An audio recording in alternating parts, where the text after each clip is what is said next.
Hi, everyone. Okay, I'm going to put the sound right here in between you, so don't be scared. It's for there's a video at some point. All right, well, thank you so much for having me. I'm glad. It's just next door, so I had to come and share the passion with fellow kayakers. So, quick introductions for those who don't know me. I was born in France. I traveled many countries around the world. I've got a master's degree in international business. I speak 6 languages fluently. And I lived in Brazil for a year, in Argentina for 2 years, in Italy for a year, in Spain for a year, in England for 2 years, and I did a trip around the world when I was 25, backpacking, and eventually I finished in California. I worked in the wine business for 12 years, so I was here as a consultant helping winemakers make better wine. And well, today's a story about passion, about following what makes you vibrate, and little by little, just pushing a little bit your boundaries and just feeling alive. So where did it start? When I moved here in California at 32, I had never kayaked before. So I was a late starter to paddling, and I went to Outrigger paddling. I don't know if you know Horseshoe Cove. There's this paddling group, Tamalpais Outrigger. So I started there. Again, I had never paddled before, and they always put me in the front for some reason. I guess my pace was good, and I wouldn't, like mentally, I would not stop. And I really like to be in a boat with other people, like 5 or 6 guys. And being in front, it's like the dog in those things where you got to show the way. I'm not going to let you, goes down. So I did that for maybe 4 years, and one of the biggest races after a year of paddling was the Molokai Hoe, which is from the island of Molokai to Oahu. It's a 43-mile channel race, and we're 9 in the team and then 6 on the boat, and we do water change. So that was a big change. How am I going to do to be able to paddle for 6 hours? It's really a lot of sprints because you're paddling 45 minutes and you stop 15 minutes. You go 45. And until then, I was just a soccer player. So I learned a lot about endurance, again, kind of pushing your own limits. And I loved it, so I did it actually 4 times. We never really got first place because we just do it as best as we could. And the definition of success is we're going to go as a team, we're going to do our best, and we're going to have fun together. So it was just amazing, but arrived in Honolulu 4 times. And this is kind of a funny picture because this is really what it always has been. Look, I'm the tiny little guy. All these guys are big, but I'm in the front, and I set the pace. I'm not going to stop. Those guys better follow. I don't care if you have more muscles. And then I started to do other kind of paddling. So, the outrigger stroke is just one side, the other side. Okay, well, I could do rivers. So this is a California 100 on the Sacramento River, 100 miles I did with a buddy. And again, he put me in the front. He had more experience reading the river, so he was going down. Same stroke, right? And then from that moment on, I said, well, I really like also the river. It's really dynamic. I love that. So we set our goal with other outrigger paddlers to do this one big race up in Canada called the Yukon River Quest. Wow. So it's 444 miles. And then you go from, okay, I've done 4 times the Molokai, but it's only 6 hours. And then this is going to be 444 miles. You have 2 stops. How do you do? It's going to be like 50 hours. How is your mind doing? And that race is really fun if you ever consider ultra endurance or paddling, because it's called the Race of the Midnight Sun. At night, it's so much up north that the sun goes down, but then never really gets dark. So you paddle all through the night. So again, they put me up front, and at the end of the race, we got 2nd place overall in 45 hours, and I did pretty good. All these guys behind me that had so much more experience. I think it was my 5th years of paddling. I managed really well, and I think the way I did it is I'm not very muscular, but I can keep going. And then the mental side of it, where I could really reframe my mind into, okay, this is grueling, but actually, how can I find a way to love this? How can I just, put my mind away from my shoulders hurting so that I could keep going? And then all these tricks that you learn in ultra endurance. Until the moment that was in 2012, that's really 4 years after I started paddling. There's this website that says you don't have to be a rower to cross an ocean. I said, what do you mean?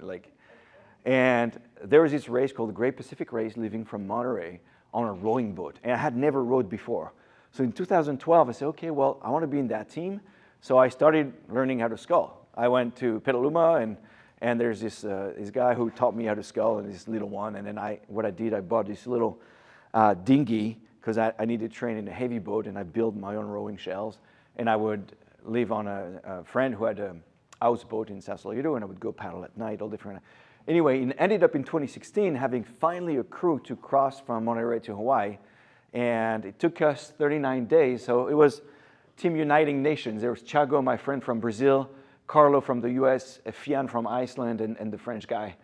And the record was 43 days, and kind of what put our team together was trying to beat that record. And that being out in the ocean just taught me a lot. I loved it. But when I finished, I said, okay, I'm never going to do this again. It's too hard. Because you row 2 hours, you stop 2 hours. You row all day, all night for 40 days. So I lost a lot of weight. My preparation physically were great. Mentally was awesome. Being out there on the ocean, not seeing a boat, was just great too. But when I came back, okay, I'm not doing this crazy anymore. So I did the Yukon River Quest again, but instead of a 6-man, we did it in a 4-man. Again, put me in the front, and it was just more about friendship. So these guys, there's one from Santa Cruz, Dave loosed a lot here. We'll talk about him later. This is Loic from France, and another guy from San Diego. And we had a blast. It took us 48 hours and finished there super happy. Then I did it with Galen. You guys know Galen at Sea-Trek, very good friend of mine. We did it on a C2 the year after. It took us 55 hours. Again, a great adventure, paddling 2 days in a row. But then I came back and I really got into surf ski. There's a group of friends at Sea-Trek, and we just go out almost every day. And first I started with this one, which is a very stable one. It's called Mako. It's a Fen. And then after you go on to a different kind of boat, like a little bit more tippy. It's fun because you surf a little bit more. At that point, I had never kayak, so to speak, just surf ski, right? But having fun doing races with 2, 3 people, and just all the races around the bay, right? Until the moment I said, okay, well, I've got this experience out, with my rowing boat, and what if I could build a kayak? So that's the story I'm going to tell you about this kayak that got built. Her name is Valentine. She's 23 feet long, and I wanted to do this adventure alone. So the idea would be to do solo, unsupported, and completely human-powered. Right? We'll talk about Ed Gillette, how he's done it with a kite, but I'm sure you have so many questions, like why this is my course. I left Monterey. Every dot is 1 day. Every dot so it's 90 days where I didn't walk because I was in that boat for 90 days. So, we're talking about the rotation and your butt and, okay, what is the best seat? What is the best paddle? What is the only thing, like you guys are sitting down. What if I tell you for 3 months you can't get out of your seat? 3 months. The only thing you can do is lay down and sleep here. Oh, and by the way, we're going to remove the roof, so you're going to be outside, and there's going to be rain and storm and salt water. Everything that you have for food is going to be within 1 meter in front, 1 meter in the back. So that's really the dilemma, like the challenge I had to do. I had to figure out what kind of electronics did I want. How am I going to be able to navigate at sea, right? I want a plotter. What if that fails? I need to have a backup GPS and a backup of a backup. How about making water? I would need to have a water maker. So if I have a water maker, I need to have electricity. How do I do that? I need solar panels in the front and the back. How much power? I don't know. I need 2 lithium-ion batteries to charge that. Was that enough for the power? And what else? I had to think about all that, but also the medical side. Okay, I'm going to be 3 months alone. How do I have a medical kit that is good for everything? How about electricity? Like if I need to fix my electronics, how do I do? Should I need to train myself in electronics? And same for the weather router. I wanted to have a professional telling me the next 3 days the weather is going to be this, because I could do it on my own, but like I'm a jack of all trades, but I'm not that good in everything, so I needed to have a really good team. And how do you train for this, right? So my schedule was going to be paddle 10 to 12 hours a day for 3 months. How do you get to train your body so that you don't get hurt? And all these questions, I had to figure them out before I left, because once I left, I would be unsupported. No boat following me for 3 months. And there's so many questions. What's the best, clothes? How do you protect yourself against this, the salt water and the sores? And so many questions. So before I get a little bit further, I'm going to show you a little video. I'm going to give you a bit better understanding of what it is.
Whoa.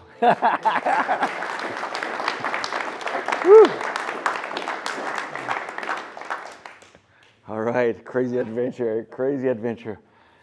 So, look at all the places you go in 1 week, all the people you see, things you do in 1 week, in 2 weeks, in 1 month, in 3 months. In 3 months, I just battled day in and day out. I've missed a lot of things that you guys, we do in regular life, but what did I miss really?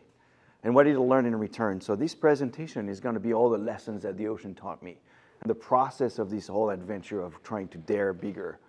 So where does it start? It starts by inspiration. How do you get inspired? And I invite you to see, how do you get inspired? What is that thing that creates you? I want to do this. It doesn't have to be crossing an ocean, because you see gradually I went from this first race of 14 miles to another. And again, you don't have to do like crossing oceans. But find that little inner fire that you have. And where do you find that? By listening to other podcasts or reading books. For me, reading that book, Ed Gillette is an American guy who crossed from Monterey to Hawaii, and that's his boat, his double kayak. And he put all the food for 2 months, and he actually crossed in 64 days.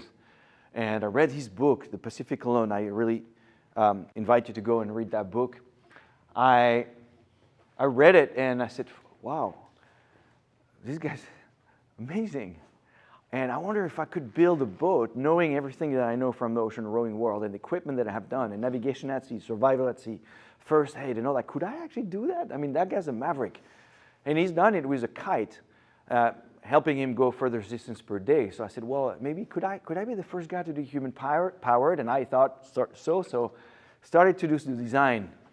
And just like in the movies, you put a paper and you say, okay, what my boat would look like. I want it to be self-right and insubmersible. I want it like this. And I'm an adventurer, but I didn't want to die for some reason.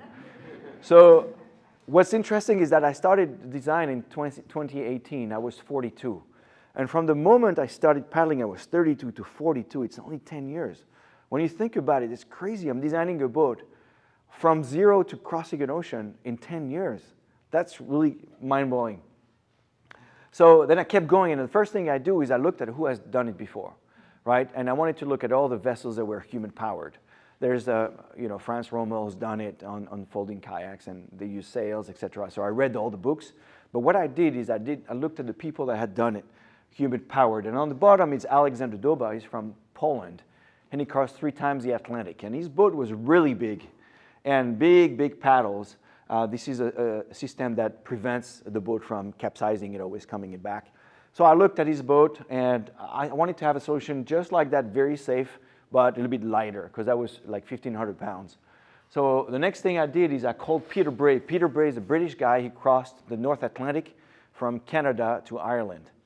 And I read his book, listened to the podcast, and I called him. I found his phone number in England, and I said, Peter, so tell me about your boat. I loved it, never capsized, it was very safe. There's some things that I would change, etc. But you could see he had a scourge, exactly like a sea kayak, right? And the other one I spoke with is Scott Donaldson. Scott Donaldson did 3 attempts across the Tasman Sea from Australia to New Zealand. And the first one, he had to give up after a week. Second one, maybe 70 days, almost within view of shore.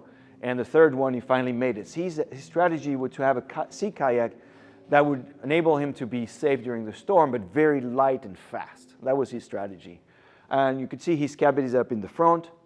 And the way it's light, he only has a GPS right here on the door, so he couldn't see it from inside. And a very light rudder, storage, and his idea would be to be fast. So I called him. He was actually a really good mentor, and that's the cool thing about sea kayaking is that people are very open-minded to sharing their experience. They say, you want to do it? There's no competition. I'll do everything that I can to give you the keys so you can be successful.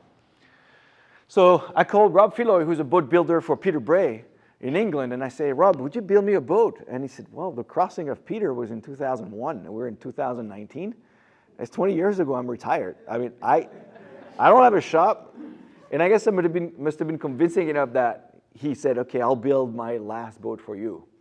So we started the design, and just like Peter Bray, I wanted to have a big cabin. I wanted to have a really strong rudder. We had 2 options. One is, just like Scott Donaldson, a rudder that you could, take up during the night or bring down if there's some debris or whatever, and maybe even change fast, like repair.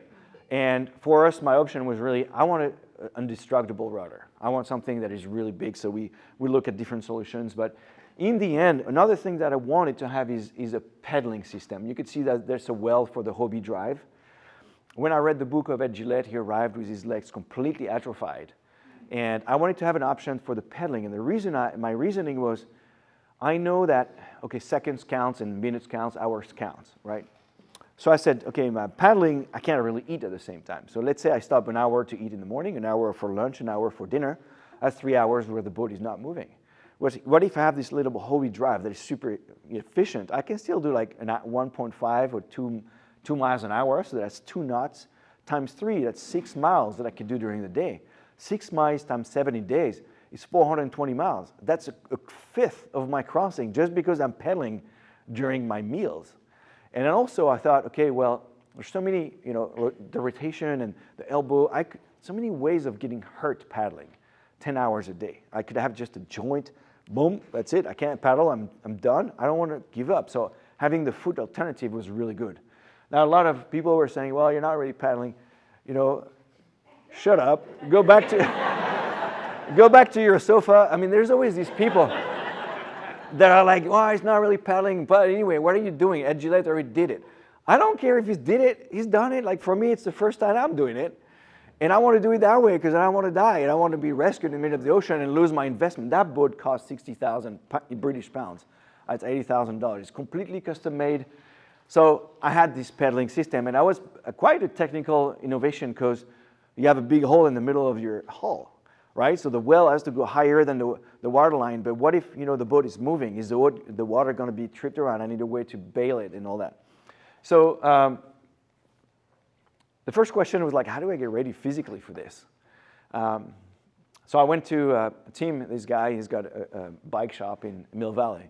And all the people that I've been to, I said, look, I don't have any money, but I've got this big project, big idea of doing things. Can you help me? I say, okay, I'll do a VO2 max. So you go on that bike, put the thing and see how much oxygen comes out, and depending on the power wattage, and it increases every 10 minutes.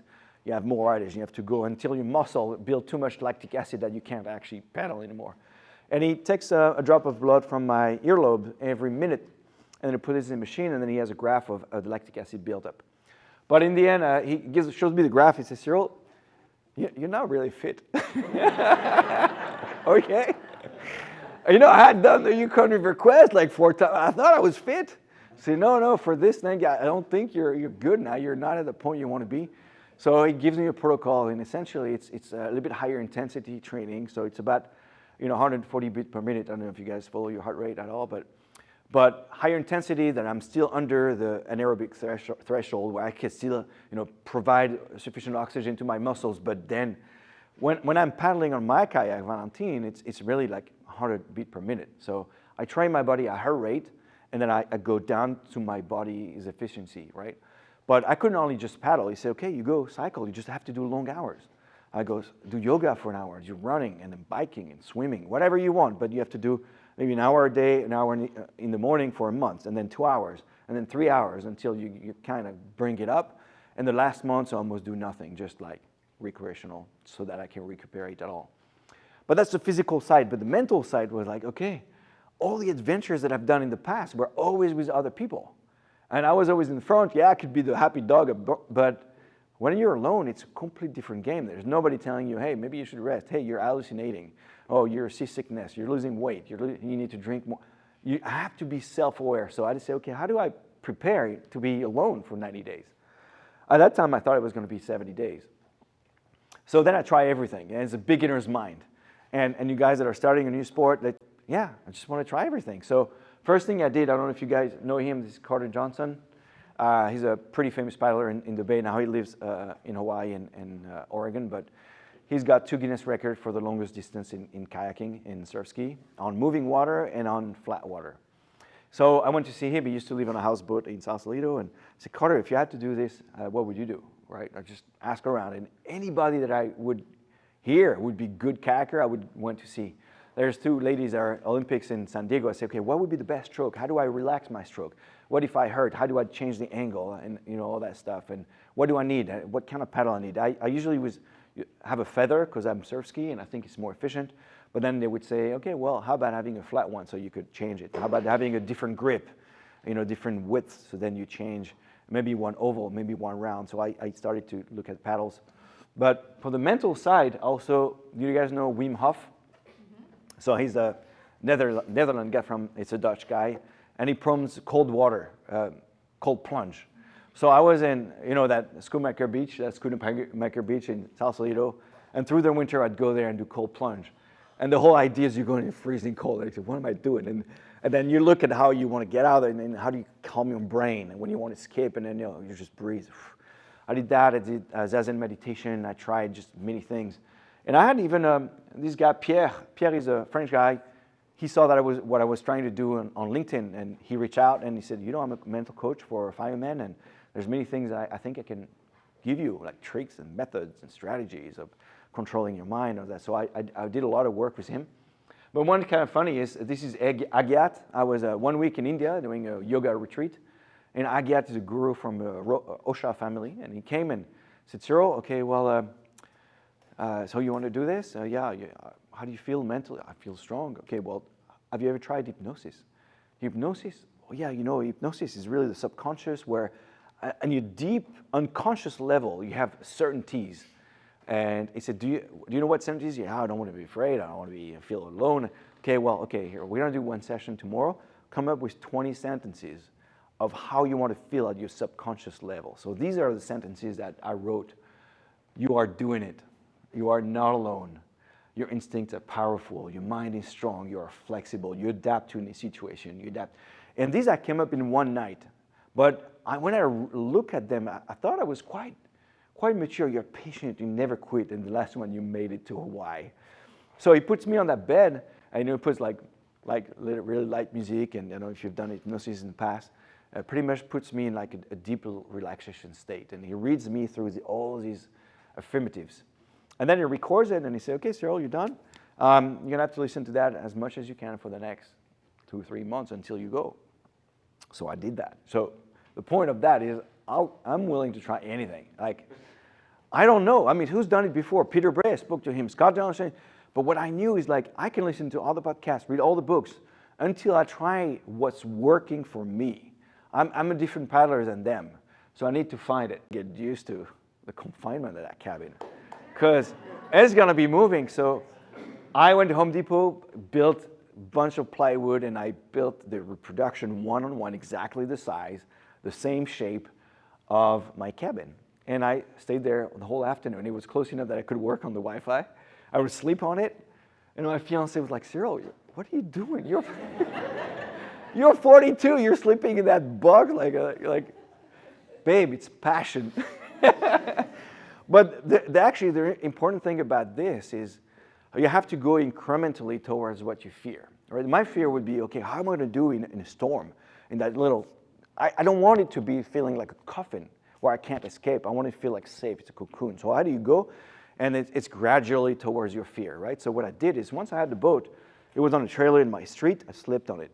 And then I put it on in Sea-Trek by the dock, attached to the dock, and I would sleep on it. And then I would put it on a buoy in the middle of the bay, and then on a flat day, and I would sleep on it. And then on the very bad windy day, I would sleep on it, I had the buoy attached.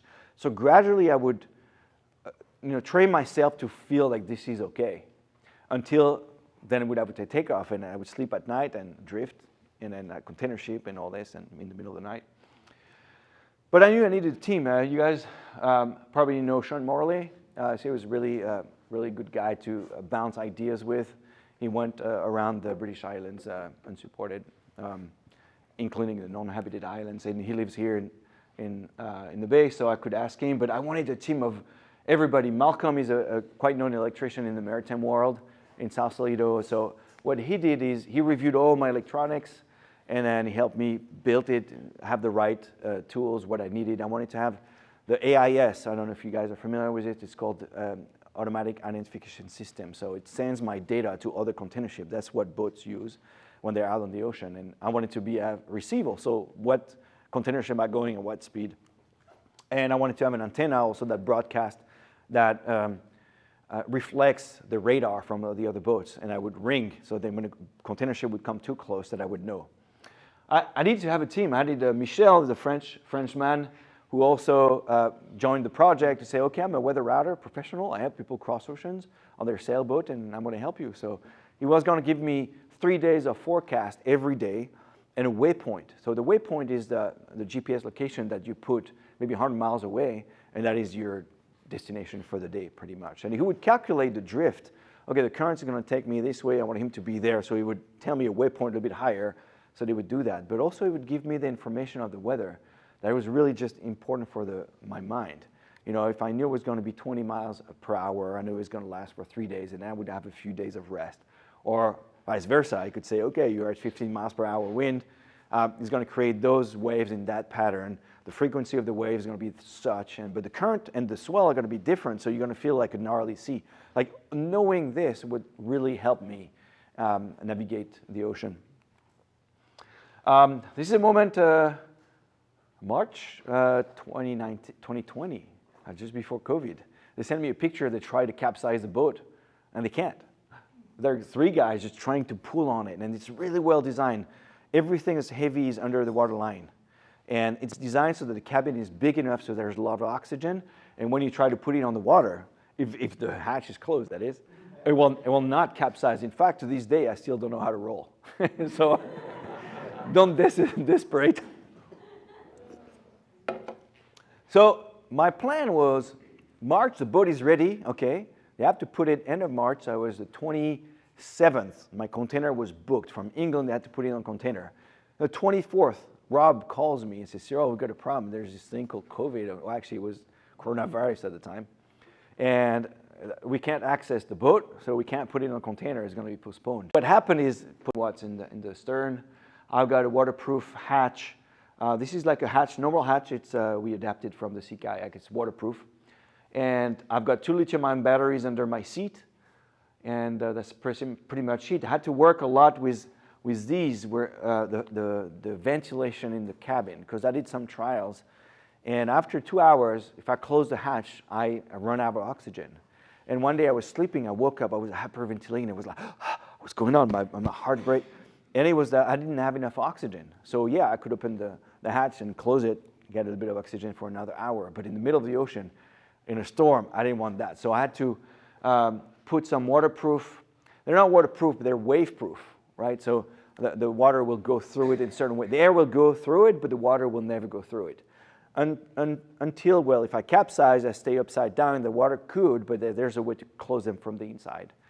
But the problem with those is because the pattern of the air has to go a certain way, I had to create some flow. So I added some computer fans on the inside, and I put two on the opposite. One was sucking it in, the other one was sucking it out. So many things to invent. Not to invent, but to figure out, right? There's no blueprint. I was really going to be the fourth person to cross an ocean on a boat like this. So there's no blueprint. To give you an idea, the rowing boats, there have been 800 crossing, of which 230 solo. The kayak, there's so many problematics. Like, I'm so close to the water, any wave will swamp the boat. So I need to have a way to bail it very fast. Anyway, well, this is at Sea Trek, and I'm trying to find a solution of what the worst happens. And the only life raft that I could find was from the airplane industry. It was small enough so that I could store. And I did some trials, you know. I did inflated it, see what it was, and trying to stay, or how can I stay attached to the boat. If it's not sinking, I still want to stay with the main boat. But this life raft is so small. It's like, if I had to wait like 3 days, I would probably get super cold. I'm here with a wetsuit, but I was not going to take a wetsuit. I actually was not going to take a dry suit either. The trials that I've done is any dry suit is actually really hard to dry. So if you're on a day, 2 days, it's fine. You turn it inside out. You're on land, you can dry it. Over there, nothing dries. And I can't even put it outside. Where would I put it on my kayak to dry? So having a dry suit that's wet constantly would be probably detrimental. My skin wouldn't breathe properly. So my strategy was to have file gear, just like sailing, where I'm protected from the water. It's waterproof, but I can still breathe. And then I'm getting ready. This is the Frida B. I don't know if you know it in the bay. You probably have seen it around. Coming out, and I'm just having fun, waiting for the window of the June 2021. Can't wait for this. And I'm going around until one day, I was under the Golden Gate, and there was Tom Gomez. I don't know if you guys know, he's a paddler too, from Sacramento. He's a photographer. He said, I want to come and photograph. That day, there was a spout, and I can see the whales. I'm going to chase that whale. And he came out just next to me. And I don't know if you've lived that in the bay. It's quite a sight. There's one thing to go on a boat and go see whales. Okay, well, here's one, here's another one. But if you're paddling and one comes here, it's just like fantastic. You've seen that in Monterey Bay or whatnot. And that was a good omen. I said, okay, I'm ready for it. So for the 1 year, I was getting ready, and now I've got all the food. My calculation was I need 4,000 calories a day, but about twice as much. I had bulked already 15 pounds on top of my body because I knew I couldn't eat as much as I wanted. And now I'm like, okay, I'm going to fit this in the kayak. I've got 240 pounds of food. That's a lot of freeze-dried meals and bars. And that day was really stressful, and I actually fit it in. What I did want is to keep the weight above the waterline, and it would just balance the boat, like make it really, really rolly. I had to do that anyways for like a couple of weeks where I would sleep on my food. But here I'm at Horseshoe Cove and starting to get ready, and I feel like, yes, I've done it, because I'm ready to go. This is the early June 5th or 6th or something like this. And it's outgoing tide, really early. It's 5 o'clock in the morning, and it's just a beautiful, beautiful day. Outgoing tide, not too much wind. Friends are following me, and there I go. And I thought, yes, I've done it. But because, in these expeditions, the hardest is to finance, make room in your life so that you could be 3 months on the water. I still have a job, Right now, I'm general manager for Modern Sailing, which is we teach sailing up in Sausalito. Making room in your life to go on an adventure like this is hard. So getting to the start line is a success in itself. When you take off, you've been outside the gate. The one thing I have to do is this boat, because all the weight together is 800 pounds, so it's really heavy. My stroke is really slow. Once I get momentum, the boat goes pretty good, but I have to get off the coast as far as I can. So what I wanted is 3 days at least with good weather, not too much wind, And in June, you see the winds that is going out the gate right now is pretty bad. So how do you find that window of opportunity? You don't know how it's going to evolve, but okay, maybe if I do 30 miles in one day, 30 miles the second day, 30 miles, I'm off, I'm good. If the wind starts to blow, it won't bring me back to the rocks. But the weather starts to be really bad after 3 days, and my weather radar says, okay, it's going to grow up. It's 25 knots the first day, gusting 30, and then 30 gusting 35, and then 35 gusting 40. What? That's pretty big. So for 3 days, I get in the cabin, and what I do, I put a sea anchor, which is a parachute, about 20 meters of line. What is it, 60 feet, something like it? Or maybe 100 feet. And it just, so the wind's coming that way. It's creating waves perpendicular. Choppy, and if I put a sea anchor here, the wind's going to push my boat faster than the anchor, the sea anchor, right? And it makes me ride the waves perpendicular, and that's okay. So what I do is I strap myself up here on the chest and the hips, because if I were to capsize, then I don't want to fall to the top, right, upside down, and then prevent the boat from self-righting. So I'm attached and I'm just rolling, and for 3 days I'm just winning. You know, my speed is about 2.5 miles an hour when I paddle. If there's wind of 30 knots, I can't do anything. Like, there's nothing. So I just wait. And I wait for 3 days, and I'm doing good. I'm watching a lot of Seinfeld. It was pretty good. Well, it's so funny. But, and then one night, something, like, you know, when you have a problem, it's not just one, because one, I could fix it one at a time. But when 2 or 3 start to happen, and the waves are pretty big. I think it was like 10 to 12 feet. And my communication device, a satellite, I had a Garmin Explorer, so I could text my land support. And suddenly he says, Cyril, I don't see you on the AIS or on the plotter. And yeah, weird. So I turned it off, turned it back on. It's 7 p.m. And starting to get dark. And I do a triangulation with, I've got my plotter, I've got a BNG inside the boat. I've got my Garmin Montana, which is another one. I've got the yellow brick, which is another one for my tracking. And they all have different locations. So shit, you know, my stress level goes a little bit higher. Within 5 miles, but it's not too bad. But if there's a container ship coming, he doesn't see me. I don't know. I can't do anything. I'm dragging this big parachute. And then the waves are coming, so I had added some protection on the side to prevent the water to come in too fast. But it would get swamped pretty often. And what I do from inside, I've got an electric bail, so I could turn it on and bzzz, it empties it. Or when I'm outside, I have a whale pump, so I can empty myself or so. But it started to get night. It's maybe 8 o'clock, and that thing doesn't work. It makes a noise, but no water, so it's swamped. So the cockpit is swamped. A little bit of stress. Okay, I'll figure it out. But I knew from the weather radar that for another 3 days, it was still going to be a high wind. Until it was like 10 p.m., and suddenly my boat that was riding perpendicular to the waves goes sideways. And you've seen, you know what it is, like suddenly the waves, and I'm like, wow, I'm almost rolled, fuck, excuse my French. And I'm like, wow, and then at that time I'm attached, but I haven't been really eating properly for 3 days, right? I'm sleep deprived because I can't really sleep. I'm moving like this, my head is going up and down, to the point where there's something wrong. My sea anchor is not working, so I'd go out, and then maybe a gallon of water comes in the cabin, and I'm like, wow, I hate it because it's my dry spot. So I come out and I look and I see the retrieving line, because the way it works is you have a nylon line, the parachute, and a retrieving line. It comes back to the boat, and I pull on this, collapses the parachute, and that's how I bring it back. Well, that line that is floating got entangled in my rudder. It's like 4 or 5 times. So what do I do? Okay, there's option 1. I go back inside. I text what do you think? I should go? And okay, well, that's dangerous, because even though I'm attached with a tether, I can swim in the back. It's under the boat, right? And so I have to go under. I can't see crap. It's already 10 p.m.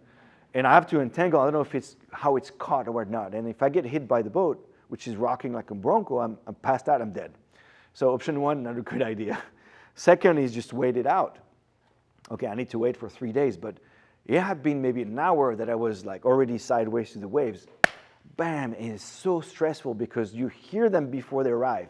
It's like, bam, oh my God, can't sleep. I can't take that for another 3 days.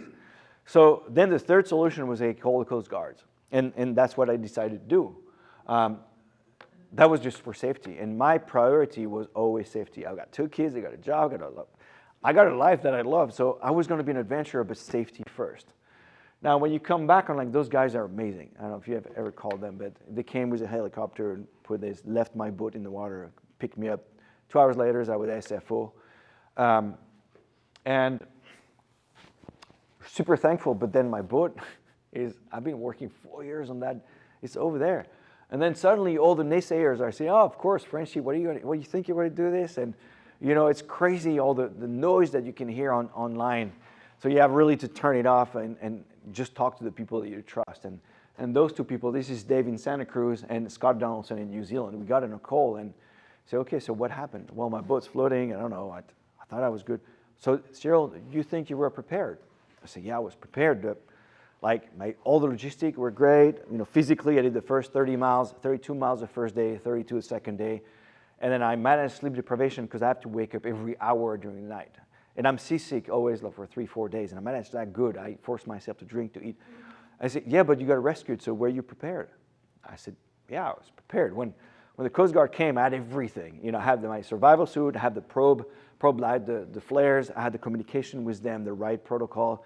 They came, they said it was a piece of cake. Yeah, but you were rescued, so were you prepared? I said, fuck. He pushed me to admitting that I wasn't ready.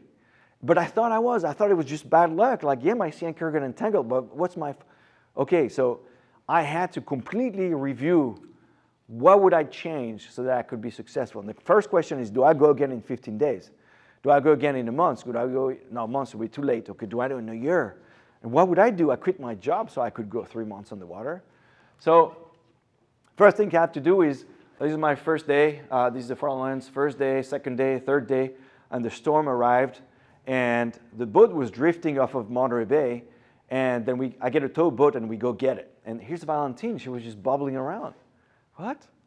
So my first lesson was, I thought I could die, but really, if I had passed out for 3 days, just nothing, not eating, okay, I can not eat for 3 days. I can eat a bar. I can poop in a box. I don't care.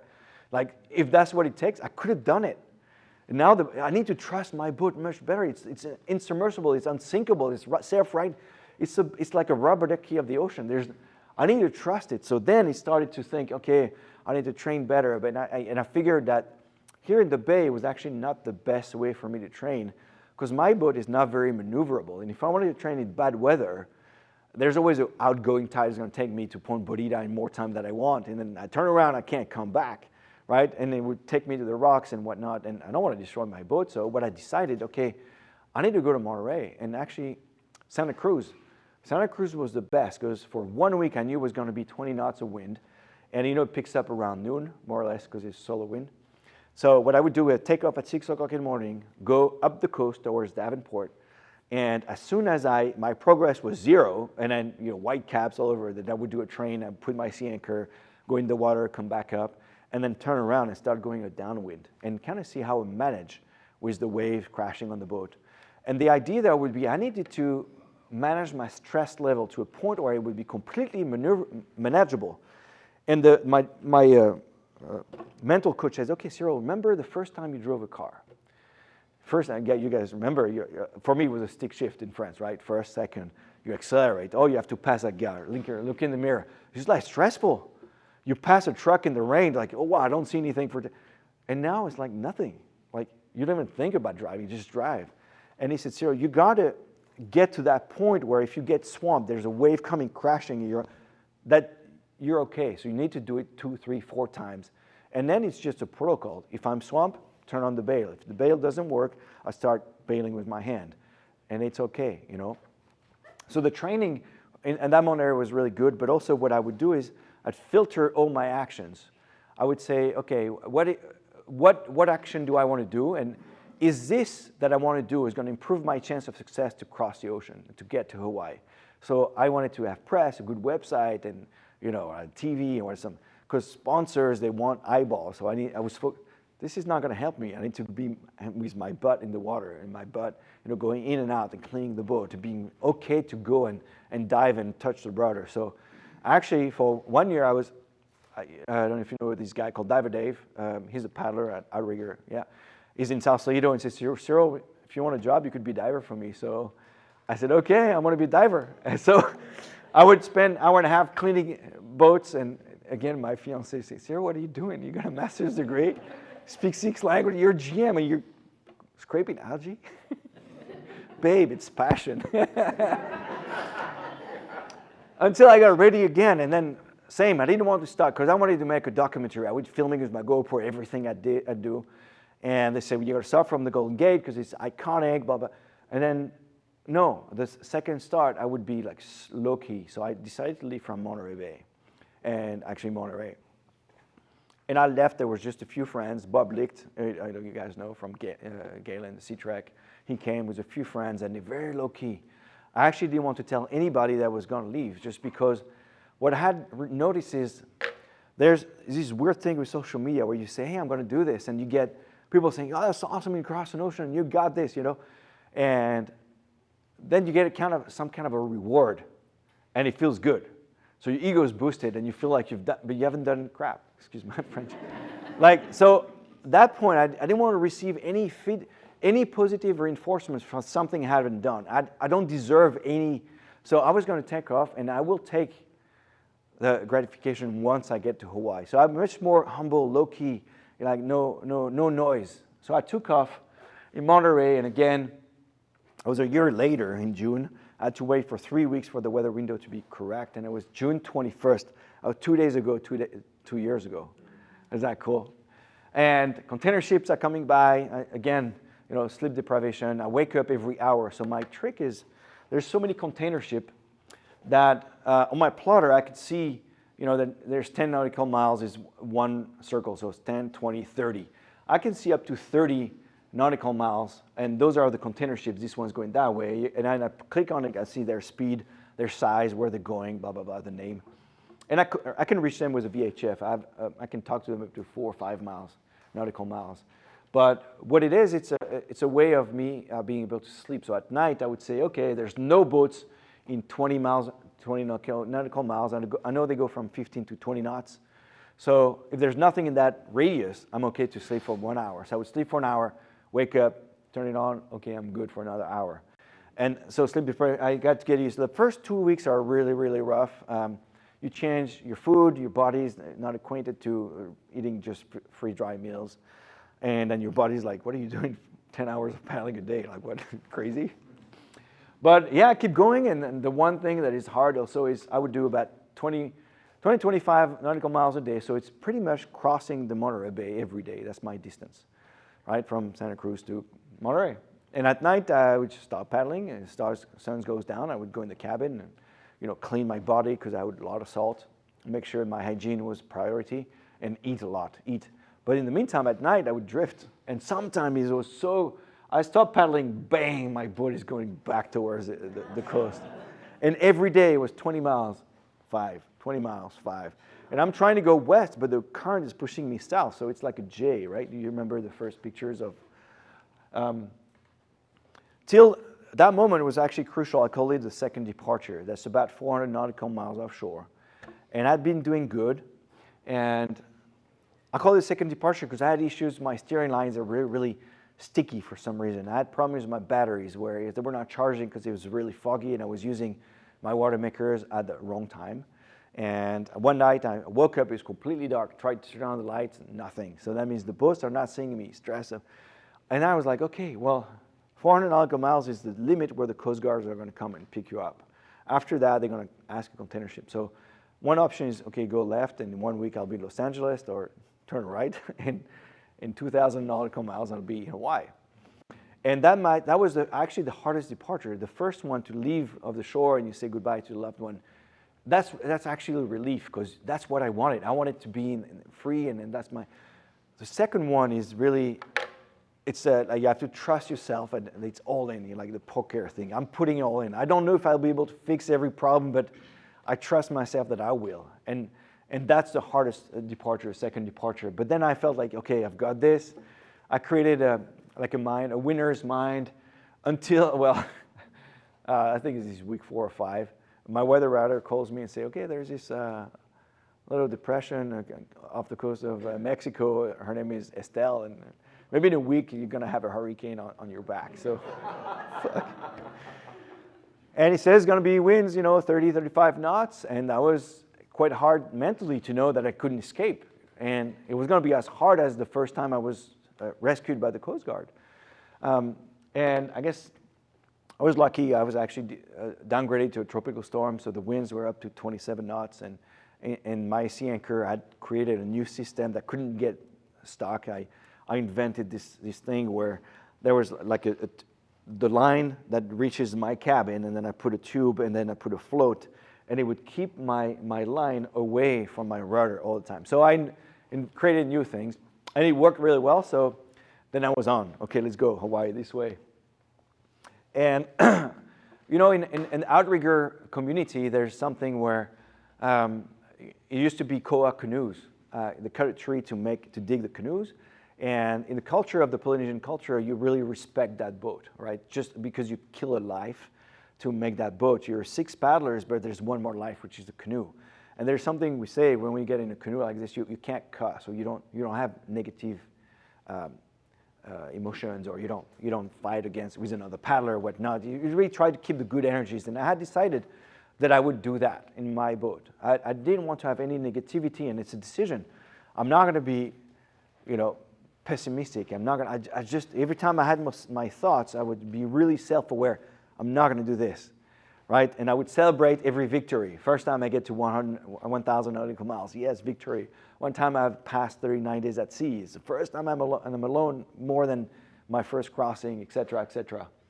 But it's tough. There's a moment where, you know, you could think, and I'm really good at thinking, what if this breaks? I have a plan B and a plan C, a plan for everything, for communication, for medical, for food, for all that. But there's things that are unpredicted, and that I found that this was a source of stress, is all the things that I couldn't predict. 2 o'clock in the morning, wake up, put in my red light, and I see there's water in my cabin, and my feet are wet. What? And I had a compartment that was completely flooded. And so there was a leak in the back, maybe through my steering line. Something was happening, and there was so much stress. But I had my uncle, he said, you know, Cyril, before I left, it's going to be tough. It's going to be like, maybe sometimes you're going to wonder why you decided to do this, but remember that you chose to do this. You didn't have to. You could have stayed. So, again, I had decided I would never complain on my fate, you know, and my uncle saying, you know, there's many people that are fighting fights that they didn't choose. And it's much harder because it's on them, you know, we've lost people or cancer or whatnot. So again, I decided I would never complain. And I don't care if I'm bruised, I don't care if I'm cut. I decided to be in that situation. This is day 46. My water maker is a reverse osmosis system. And it worked really well until day 46. So the way it works is it's electric. So it's powered by the 2 lithium-ion batteries that I have. And there's a hole in the bottom of my boat and goes through that. And it sucks. It gets the salt out, and that's how I drink. I run it 1 hour a day, and it makes my gallon of water that I need until the motor, just for some reason, just broke. So my backup was this one. It's a handheld water maker. So you just put it in the water. It has a first filter for algae or for little crabs or whatnot, and then you pump for 2 hours. It would take me 2 hours to make my gallon of water. So on top of my paddling, I didn't want to lose paddling time. So I'd finish paddling 6, 7. I'd do paddle that for 2 hours, change hand, okay, wrestling, just trying to enjoy the moment to make my water. But at that time, it's survival. And see, this is halfway point. I reached halfway point in 50 days. So that was my first crossing. Halfway point was a relief. Yeah, it's like amazing. Every day is going to be one last day. Here was so hard because how do you cross an ocean? It's like eating an elephant. It's one bite at a time. So I had eaten half an elephant. I should be happy. No, I was like, I can't eat more elephant. I'm puking elephant. Mentally, it was like, what? I did 50 days. I thought it was going to be 35 days. I have another 50? Okay, considering the tide, the trade winds are going to be pushing me faster, it's going to be another 45 days. Okay, I need to start rationing. So 2/3 of my food I could eat, 1/3 I would put on the side and make calculations. So I would arrive. Change my island. Instead of going to Honolulu, I said, okay, I'm going to go to the first island, which is the big island, arrive in Hilo. I do some strategic decision like this. But the only way I could do it was to try to reframe, and it's mental. It's always mental. How do you say a situation that is bearable? And having another 50 days, that's so long. So my mental coach said, okay, well, try to find a way. So it took me a few days to find, but it's actually a very, very easy trick of reframing the way I described my adventure. Instead of saying, I'm going to cross to get to Hawaii, I'm going to go in that kayak and I'll paddle all the way to Hawaii, where the objective is a destination. And I'm going to only be reaching my goal once I get there. So it's another 50 days of suffering until I say, okay, no, I'm going to go on an adventure, enjoy the day-to-day, and live on the water until I get to Hawaii. So then suddenly, it's like when you do Buddhism, right? There's no future because it's not here. There's no past because it's gone. There's only the present. Yeah. And that was that. It's just related, like, all I have to do is enjoy the moment. Enjoy the mahi-mahi that I see and see it's beautiful. See, oh, I spotted a dolphin and a like flying fish, and then all this, and even the beauty of the clouds. I would just day-to-day just enjoy the moment. And that changed. It made my trip so much spiritual. So after day 50, it was like I was enjoying the sunrise, and I started to cry when I see something so beautiful as a sunrise, and feeling happy and thinking about my parents and all the loved ones. I started to write blogs about fraternity, about love, and how love is a solution in the world. I rewrote songs about love and stuff like that. It was just amazing. And the sunrises, I'm alone, but now it's 50 days. I actually love my boat. I think it's super fit. I know every part of it. I know every sound. Okay, I'm going to put some WD-40 here. I'm in control. And I'm enjoying the boat. I'm enjoying the process. But I knew it was going to be like discipline, and I knew that anything that I would do could compromise. I'd get out of the cabin. I had to time it with the waves. If I go out too fast, twist my wrist, it's done. So I still had a lot of discipline. And I knew that discipline was key. Every time, like, I would watch my every move. If I stopped brushing my teeth, all right, I'll do it tonight. No, do it. Because otherwise, slowly, it's like when you don't make your bed in the morning. Slowly, okay, I'll do the dishes tomorrow, On land, I actually do that. But there, I was so on top because it was survival.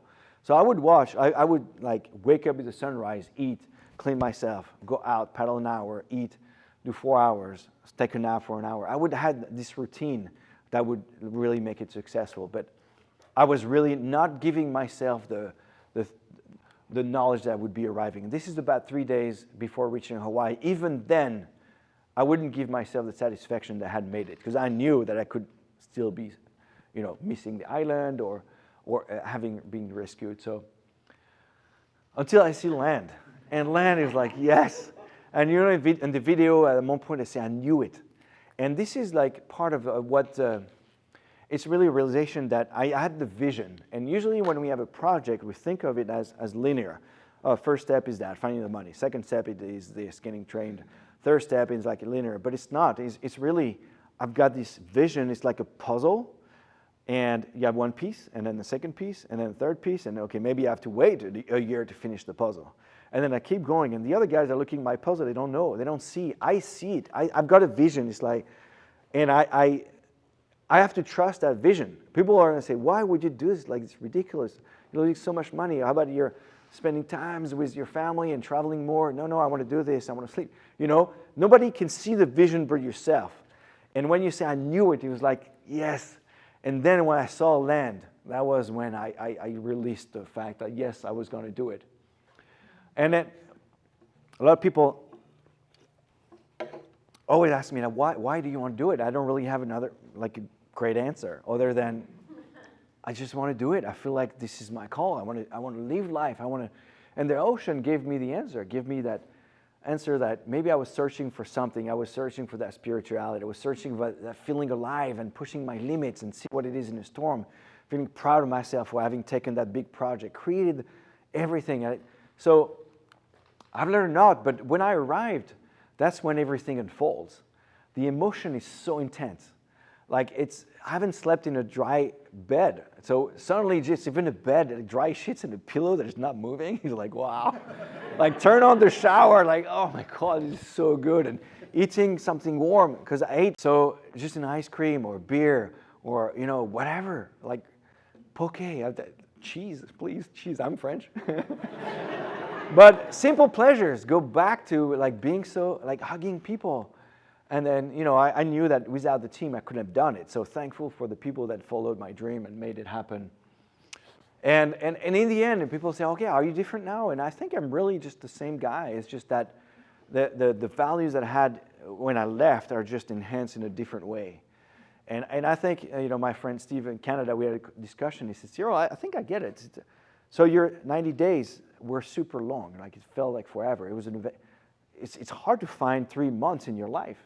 But you're going to finish in Barbados. I'm finishing in Martinique for various reasons, logistic, customs, and Martinique is French, so it'll be good to get there. And they also have rum, like every other island, so it'll be fine. But yeah, I'm back into the process of making room. I got the job at Martin Sailing, and it's great because I'm still a GM. I still have a great job that I like. I'm teaching sailing, and people come to charter in the bay. But they allow me to have 4 months off because in the winter, less people charter, and it's a perfect job for me, so I can do an adventure like this. I want to try to cross an ocean every 2 years. First one at a time, I want to finish this one. If I'm going to make a call because I'm still in the process of fundraising. So if you have a company that wants to hear a motivational speaker, please call me. If you want to chip in, there's a GoFundMe. Anything will help. I've shipped the boat to Canary Islands to bring it down all the way. And once it's in the Caribbean, I have to bring it back. So yeah, thanks for your help if you're feeling like a little donation. But in the end, scan this. And there's going to be all the social media. I'll be blogging every day. Sending pictures, low definition pictures, but yeah, sharing the journey of the Atlantic. Okay. Sorry, I was a bit long, but if you guys have any questions. That was my question. Are you ever going to do a thing like this again? Yeah, yeah. You know, it's funny. I put the boat in the water last week, and just being back on it because I don't want to be complacent at all. Knowing that I had done 90 days, I could do the Atlantic. And I just had that feeling again of like, I want to do it. Like, I feel great on the water. And the idea would be potentially to do from South Africa to Brazil. So the Southern Atlantic. I'd like to do the Tasman Sea. I'd like to do the North Atlantic, but one ocean at a time. Yes? I was just curious as to what it was like when you reconnected with your whole support team. When you went to India with everybody that you worked with before. Yeah. What was that like? So it's a bittersweet moment when you're about to arrive because it's, you know, that elephant that seemed impossible suddenly is too small. And obviously you want to get there, you want to see the loved ones and hug the people you love, and you're alive, so it's great, it's success. So, but your adventure is done. All right, and there's a post-adventure stress syndrome that is actually pretty well known about. After a big adventure like this, you feel disconnected. You come back, you live so many intense emotions, and the people that come, even though they try to be empathetic, they can't really connect, and you feel that. You know, say, wow, so there's like 15 days, you're a little bit have the blues, but then you move on. And I knew what adventurers do is they go up with another adventure again just to feel better and have a new project. And it took me 3 months to allow myself, because I knew it was going to happen, to think again. Because another project like this is, again, 2 years of training, logistic. It's a big intake. So I didn't want to go back to thinking I want to do it again. And at least I really wanted to do it. Yeah. Can you talk about the solo part of it, just the being with yourself? Yeah. You're choosing to go solo instead of with other people, and what was, just talk about that. So all the things I've done, and we're always team. And I thought really, like, am I successful? I'm pretty successful at all the races, but is it because of them or is it because of me? And I thought really pushing my limits would be doing alone. How would it feel? And I'm extrovert, so I love people. And so that was a big challenge. How am I going to fare? Like, I'm going to be okay being alone? And I didn't see a human being in 3 months. I didn't walk for 3 months. So all these questions were, how do I train for this? And the way I explain it now, it's actually funny. I discovered something that I didn't know. Here's how I explain it. Let's say you only live during the day, which was me, right? So you wake up, you live the day, and the whole night was the part of me that I didn't know, right? And there's people that are going to say, you know, being alone is great. And I say, like, I don't want that. It's like when you wake up at 2 or 3 in the morning and you go out, everybody's sleeping, you go walk. And being outside and at night is you can hear the sound, there's a peace, there's nobody, it's like everything is on pause. And when I crossed to being alone, I discovered that part of me that loved to be alone, which is kind of like different, like discovering walking at night. Until you do it, you don't know. And I think it's actually very, very interesting for anybody to take a break from social media, from their life, or maybe a week, silence, silent retreat. You will learn so much. And now I still love people more than anything, but I'm looking forward to being alone on the ocean. Yep. Is there a big difference between being in the Atlantic and the Pacific? Yeah, so the Atlantic is going to be longer. It's about 400 nautical miles longer, but the trade winds and the currents are more established, so it should be faster. I'm estimating 70 days. Now, also starting from an island to an island makes it also a bit easier, because getting off the continental shelf in California was really tough. The wind and the current was pushing me south. If I hadn't gone like consistently west, I would end up in Mexico, right? That's where. So starting from an island where the winds are and the currents are already taking me, should be there. And the temperature is going to be great. It's near the equator. Yeah. Yeah. Ed Gillette said that when he landed in Hawaii, his legs were so weak he couldn't even stand. He just fell down on the beach. Did you have the same? No, because I used my pedaling. Because of the Hobie pedals? Yeah. I was actually pretty strong. Obviously, all the stabilizing muscles, my hips would hurt and the knees, just because I didn't walk. But I could stand. And the first day, you have the sea legs, so everything moves. It's kind of funny. But I was strong, and I did maybe just a month, 2 months of yoga consistently, and then walk, not too much. I wouldn't run, obviously, but just walk and give myself time to. The muscle fibers were completely diminished, but they came back. They were still there, so just training, eating properly, just came back. Yeah. Now you've got the technology a lot worked out, so it's going to save a lot of people. You already have the boat. It's the same boat? Yeah, same boat. Are there any major technological changes that you've invented since then? Not technological. What I did is, so I changed my steering lines. They run from the front to the back and the rudder, and they were going through my cabin. I didn't want to have it outside, so in case anything would get caught in it. But it was going through a nylon tube, and that nylon tube got heated, and it changed shape. And that's what was causing the friction and the hard for me to steer. So now what I did is I drilled holes and I put a G10, so it's like an epoxy tube all the way through, a much more rigid, straight, and completely strong. And that's where my leak was actually originating from in the back. That nylon tube that was attached to the back got pulled inside, and the leak was coming through. And now it's like super strong. I've also changed my brand new batteries. Now I have a dagger board in the middle. That is the same one, but what I'm trying to do, I'll ship it to England now, and I'm going to ask him to add ballast, so a little bit of weight, maybe 1 or 2 kilos. And because it's so low, it's going to help with the comfort. And that dagger board is 10 centimeters wide, so it's like this, I don't know in inches. I still haven't done inches. That's like, 6 or 7 inches? But what it does, and when I put it, it actually slows down the rocking and the how much it would roll. It would just slow down, so the speed of the rolling and the angle would be lower, so it just brings much more comfort when I sleep. And I think by adding a weight at the bottom, some sort of not a kill, but a little bit, it would help a little bit like that.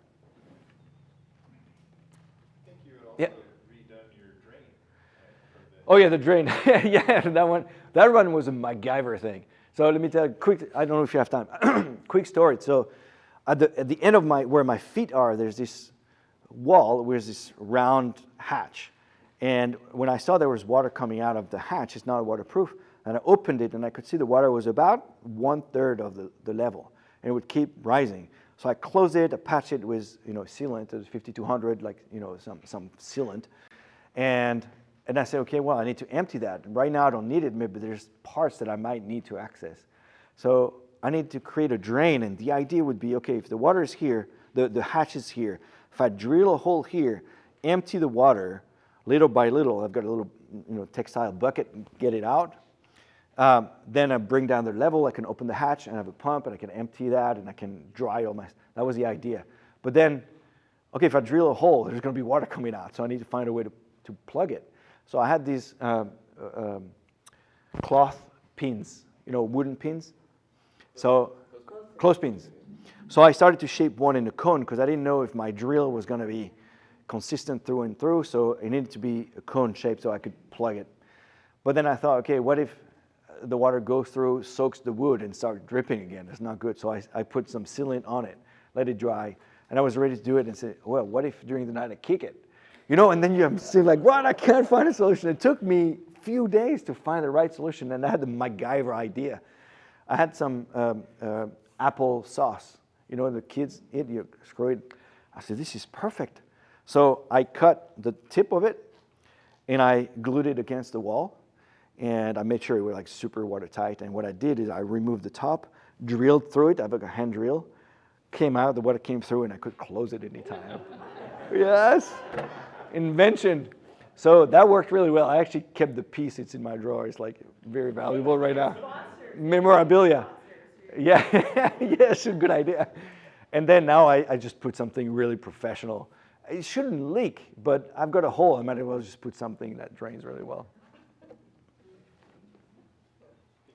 Yeah. What's the propulsion mechanism of your pedal system? How does it actually Oh, it's a Mirage Drive. So if you look online, Mirage Drive from Hobie. Its pedals are going front and back, and under it's flippers that go like this, like fish. And they're so efficient. So it wasn't designed, it was off-the-shelf system? Off the shelf, it's actually proven technology. I didn't invent anything. The only thing we had to find is how do I put it in so the water doesn't come in my cockpit. If I remove it, how do I plug it back so I don't lose speed as I paddle, because there's a hole in there. And yeah, there's many years I could actually just get up and pee in there. It was really cool. Giving away the secret for those of us that have Hobie boats. Yeah. But the boat is in Sausalito for the next month and a half. So if you guys want to come see it, it's on the pier next Sear Trek. And you'll see me on the water too. Okay. Okay, great. Thanks.